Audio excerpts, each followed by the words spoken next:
Question up the back for Tim.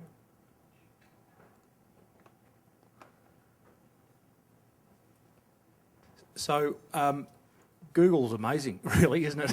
It is. I haven't just realised that, by the way. But we all spend a lot of time in Google. Personally, so my first question is, do you think we'll have the same conversation in 5 and 10 years' time? And I don't expect you to know the answer, but I'd like your point of view. I'm very active on Twitter. Twitter's almost replacing Google for me in some aspects. If I need something, I'll ask, and I often get back, and I trust that response in my Twit feed more than I trust Google's response, although I highly trust Google's response. But So I just think it's just fascinating. I mean, seeing what Google are doing with Places, I mean, that's brilliant. Yeah. What's your view on where it's going? I can comment to that quite well, because there's a really good book called Socialnomics. If you haven't read it, it's definitely worth reading. I interviewed the author a little while ago. It's on my blog, davidjennings.com, Eric Qualman, and it's free to download.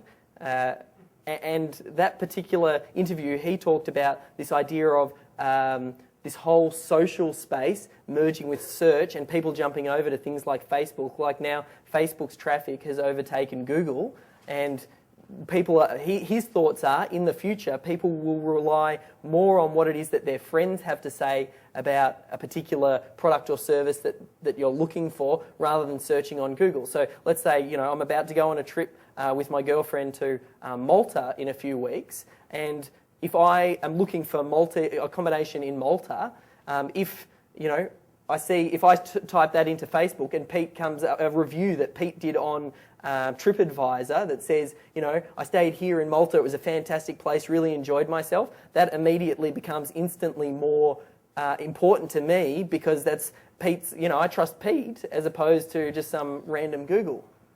I think what's happening, and just recently, a big thing that Facebook has just done, which has opened up the API a little bit, not to get too technical, and they've changed the like buttons. Everyone's starting to see, who's got Facebook, the like buttons.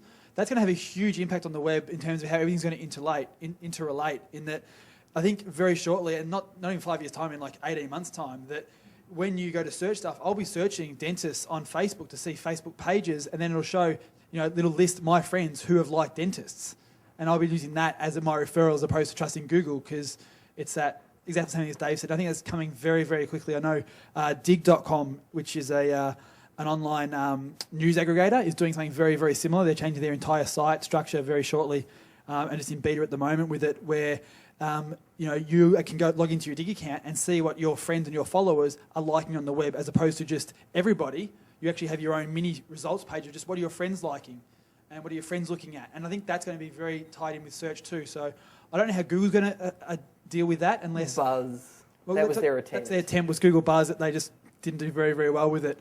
But I think if there's some sort of way that Google can actually harness people's Google accounts, and that somehow they track your click-throughs, or somehow they track your sort of like thing. But I think eventually Facebook and Google are going to get into bed together very, very quickly and share that data across, because they're doing it with Twitter to a certain extent. I think it's going to share that data.